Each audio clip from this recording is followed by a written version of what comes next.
వర్షాకాల సమావేశాల్లో కీలక బిల్లుల విషయంలో కేంద్రంలోని మోదీ ప్రభుత్వానికి ఎదురుదెబ్బ తగిలిందనే చర్చ రాజకీయ వర్గాల్లో జోరుగా సాగుతుంది. ఎఫ్సీఆర్ఏ డిలిమిటేషన్, మహిళా రిజర్వేషన్ వంటి అంశాల్లో ఆశించిన స్థాయిలో ముందుకు వెళ్లకపోవడంతో బీజేపీ నాయకత్వం ఆత్మరక్షణలో పడిందనే విశ్లేషణ గట్టిగా వినిపిస్తున్నాయి. ఈ నేపథ్యంలో నష్ట నివారణ చర్యలకు ప్రధాని మోదీ సిద్ధమవుతున్నారనే ప్రచారం జోరందుకుంది. విదేశీ విరాళాల నియంత్రణ చట్టం ఎఫ్సీఆర్ఏ సవరణ బిల్లును ప్రతిపక్షాలు తీవ్రంగా వ్యతిరేకించాయి. అంతర్జాతీయ స్థాయిలోనూ ఒత్తిడి రావడంతో బిల్లును ప్రస్తుతానికి పక్కన పెట్టినట్లుగా సమాచారం. మరోవైపు లోక్సభ నియోజకవర్గాల పునర్విభజనకు వ్యతిరేకంగా తమిళనాడు అసెంబ్లీ తీర్మానం చేయడం కూడా కేంద్రానికి రాజకీయంగా ఇబ్బందికరంగానే మారిందన్న చర్చ జోరందుకుంది. ప్రతిపక్షాల నిరసనలతో పార్లమెంట్ ఉభయ సభల్లో కార్యకలాపాలకు ఆటంకం ఏర్పడడం అధికార పక్షంపై ఒత్తిడిని పెంచిందని రాజకీయ విశ్లేషణలు చెబుతున్నాయి. ఈ పరిణామాల నేపథ్యంలో పార్టీని మరింత బలోపేతం చేసేందుకు ప్రధాని మోదీ రాబోయే 3 నెలల్లో కీలక నిర్ణయాలు తీసుకోబోతున్నట్లుగా పార్టీ వర్గాల్లో ప్రచారం జరుగుతోంది. మరి ముఖ్యంగా వచ్చే ఏడాది ఎన్నికలు జరగనున్న ఉత్తరప్రదేశ్ పై మోదీ, అమిత్ షా ప్రత్యేక దృష్టి సారించినట్లుగా తెలుస్తుంది. యూపీలో ఎన్డీఏను మరింత బలోపేతం చేసేందుకు త్వరలోనే భారీ స్థాయిలో కూటమి సమావేశం నిర్వహించబోతున్నట్లుగా సమాచారం.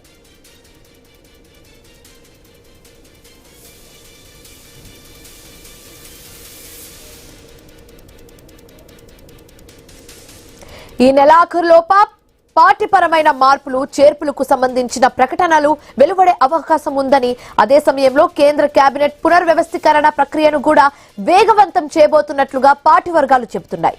పార్టీలో కొంతకాలంగా దూరంగా ఉన్న సీనియర్ నేతలను తిరిగి విశ్వాసంలోకి తీసుకునే ప్రయత్నాలు జోరందుకున్నట్లుగా కూడా తెలుస్తుంది. ఇందులో భాగంగా మాజీ స్పీకర్ సుమిత్రా మహాజన్ అండ్ అలాగే పెద్ద సీనియర్స్ నేతలు కూడా ప్రధాని నరేంద్ర మోదీతో చర్చలు జరిపినట్లుగా పార్టీ వర్గాలు వెల్లడించాయి. ఇదే అంశానికి సంబంధించి మరింత తాజా సమాచారం మా కరెస్పాండెంట్ రాము అందిస్తారు. రాము, ఆల్రెడీ శీతాకాల సమావేశంలో కొన్ని బిల్లులకు సంబంధించి వ్యతిరేకత చూస్తున్నాం మనం.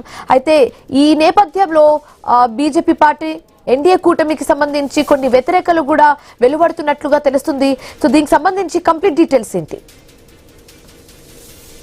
మనం చూసుకోవచ్చు, పార్లమెంటు వర్షాకాల సమావేశాలు ముగిసిన నేపథ్యంలో మోడీ ప్రభుత్వంపై తీవ్ర రాజకీయ ఒత్తిడి అయితే పెరుగుతుంది. ఎందుకంటే గత 12 ఏళ్లుగా ఏకఛత్రాధిపత్యాన్ని సాగించిన బీజేపీ మోడీ టీం అనేది ఈ యొక్క పార్లమెంటరీ వర్షాకాల సమావేశాలు పెద్ద ఎదురుదెబ్బని చెప్పాలి. ఎందుకంటే 28 బిల్లులను ఈ పార్లమెంటరీ వర్షాకాల సమావేశాల్లో పాస్ చేసుకోవాలని భావించింది. వ్యూహాత్మకంగా వెళ్లిన నేపథ్యంలో పూర్తిగా ఇప్పటికీ 11 బిల్లులు మాత్రమే మోదవాణి ఓటింగ్ పద్ధతి ద్వారా ఆమోదం పొందిన పరిస్థితే కనిపిస్తుంది.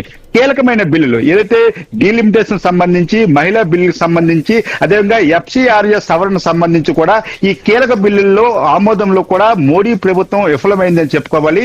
ఈ నేపథ్యంలో పూర్తిగా దేశవ్యాప్తంగా కూడా మోడీ ప్రభుత్వంపై ఒక వ్యతిరేకత పవనాలైతే వీస్తున్నామని చెప్పాలి. ఎందుకంటే పార్లమెంటరీ వర్షాకాల సమావేశాల్లో స్పష్టమైన మెజారిటీ ఉన్నప్పటికి కూడా సజావుగా పార్లమెంటరీ రాజ్యసభ సభలో సజావుగా సాగలేదు. ఈ నేపథ్యంలో అనుకున్న ప్లాన్ అనేది వర్కౌట్ అవ్వలేదని కొంత అంతర్మదానికి లోనైన పరిస్థితి అయితే బీజేపీ ప్రభుత్వం భావిస్తుంది. అయితే ఈ నేపథ్యంలో రానున్న 2 నెలలు 3 నెలలు కూడా బీజేపీ ప్రభుత్వానికి చాలా కీలకంగా చెప్పుకోవాలి. ఇది ఏదైతే రాబోయే ఏడాది వచ్చే ఉత్తరప్రదేశ్ ఎన్నికలు, అదేవిధంగా మిగతా 6 రాష్ట్రాలకు సంబంధించి ఎన్నికలకు సంబంధించి వ్యూహాత్మకంగా వెళ్లేందుకు మాత్రం మోడీ ప్రభుత్వం భావిస్తుంది. ఈ నేపథ్యంలోనే ఏదైతే సీనియర్లను కూడా మళ్ళీ లైవ్ లోనికి తీసుకురావాలని యోచిస్తుంది.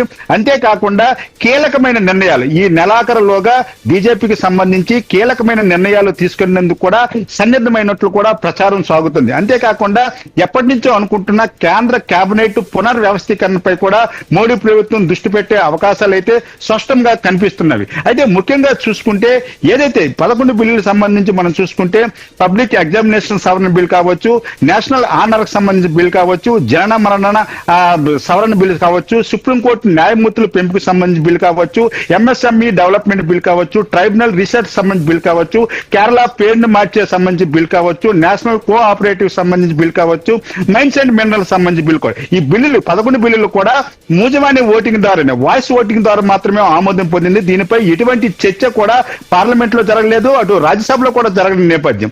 ఈ నేపథ్యంలో ముఖ్యంగా ముందు నుంచి కూడా రాజ్యాంగ సవరణకు సంబంధించిన డీలిమిటేషన్ కావచ్చు, మహిళా బిల్లు కావచ్చు, ఈ బిల్లులు చాలా కీలకమని చెప్పాలి. గత సమావేశాల్లో ఈ రెండు కూడా 1/3 మెజార్టీ లేకుండా ఈగిపోయిన పరిస్థితి.